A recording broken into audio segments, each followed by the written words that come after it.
Shalom, Bapak Ibu dan saudara-saudari yang terkasih dalam Tuhan Yesus Kristus. Tema pada hari ini adalah berubah untuk berbuah. Terambil dari Roma 12 ayat yang kedua. Janganlah kamu menjadi serupa dengan dunia ini, tetapi berubahlah oleh pembaruan budimu, sehingga kamu dapat membedakan manakah kehendak Allah, apa yang baik dan yang berkenan kepada Allah dan yang sempurna. Tema pada pagi hari ini mengajak kita berpikir sekali lagi, jangan menjadi serupa dengan dunia ini. Maknanya apa? Kita jangan menjadi sekuler. Sekuler artinya di mana kita memiliki pemikiran, rencana, perjuangan, ambisi hanya dengan memperhitungkan kehidupan kita saat ini selama di dunia ini saja, tanpa memperhatikan dan memikirkan ada kehidupan setelah kita selesai di dunia ini. Contoh adalah Raja Salomo. Salomo yang memiliki hikmat dan pengetahuan yang luar biasa. Ya. Yang kedua, dia memiliki kenikmatan hidup yang luar biasa. Dia punya banyak istri, selir, dia bisa berpesta pora, dia bisa mabuk-mabukan, dia bisa mendapatkan segala sesuatu yang nikmat, yang indah, yang dia inginkan. Dan yang ketiga, melalui segala kekayaan dan pencapaiannya, dia diakui di dalam keberadaannya. Oh, Raja Salomo luar biasa, dipuji. Dan dia bekerja keras untuk mencapai semuanya itu. Tapi ketika dia merenungkan kehidupannya, dia berkata sia-sia. Sama seperti perumpamaan Tuhan Yesus, orang kaya yang bodoh.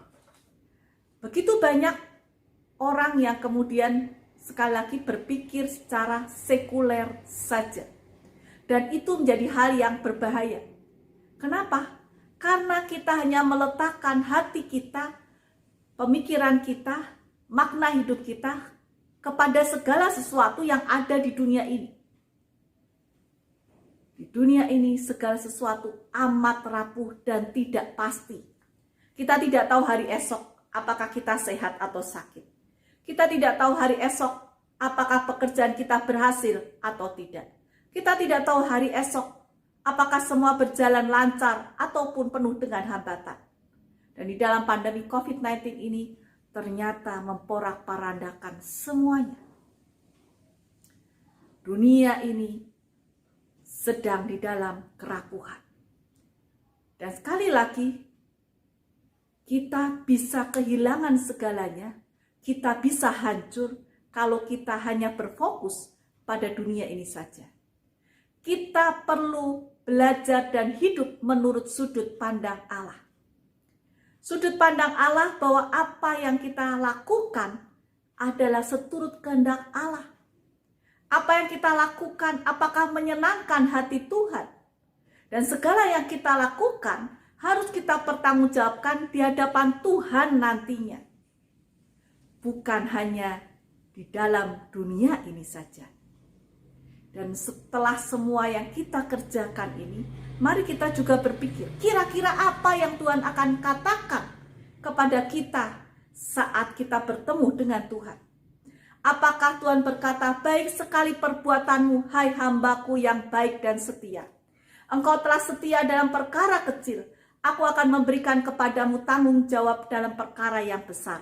Masuklah dan turutlah dalam kebahagiaan Tuhan. Apakah kalimatnya adalah demikian? Oleh karena itu, sekali lagi, mari kita berubah untuk berbuah. Kita punya kesempatan. Di masa Advent ini kembali kita diingatkan kita punya kesempatan, punya waktu untuk berubah. Dan ketika kita berubah, kita akan berbuah. Ada 3 hal. Yang pertama, mari kita sadari iman yang dianugerahkan Tuhan kepada kita cukup membuat kita mampu berubah. Cara berpikir kita, cara pandang kita tidak lagi berfokus kepada dunia ini, dunia yang sekuler, kenikmatan dunia, hikmat dunia, kepandaian dunia, pencapaian-pencapaian dan pengakuan dunia, tetapi pola pikir kita mari kita selaraskan dengan kehendak Allah dalam hidup kita. Apakah kita sudah menjadi berkat dimanapun kita berada? Apakah kita boleh menjadi perpanjangan tangan Tuhan? Menjadi berita sukacita dimanapun kita berada. Poin pertama. Yang kedua adalah siap keluar dari rasa nyaman. Ketika kita berubah, itu sakit. Siap untuk berjuang, bayar harga. Kekurangan membuat kita malu, iya. Ketidakmampuan membuat kita putus asa, iya. Tapi justru dalam kegelapan, keterpurukan kita, mari kita temukan keberanian dan kekuatan ekstra. Selalu ada kelebihan di balik segala kekurangan yang kita miliki. Ada sebuah cerita film, judulnya The Diving Bell and the Butterfly. Imajinasi sebebas kupu-kupu. Menceritakan seorang yang bernama Jendu, dia mengalami stroke dari ujung kaki sampai ujung kepala, ya. Dia tidak bisa apa-apa kecuali dia bisa berpikir dan hanya mata kirinya yang bisa berkedip. Yang lainnya dia tidak bisa. Tetapi dia punya tekad, saya harus bisa untuk melakukan sesuatu. Saya berubah. Dan dia bertekad untuk bisa menulis sebuah buku. Apa yang terjadi, dia punya tekad dan dia menggunakan kedipan mata kirinya itu untuk menulis sebuah buku. Dibutuhkan 200.000 kedipan mata untuk satu buku itu terbit. Dan akhirnya buku itu terbit. Dan bahkan kisahnya menjadi kisah yang menginspirasi.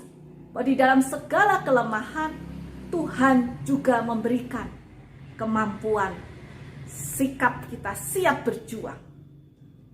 Dan yang ketiga adalah melakukan perubahan kecil.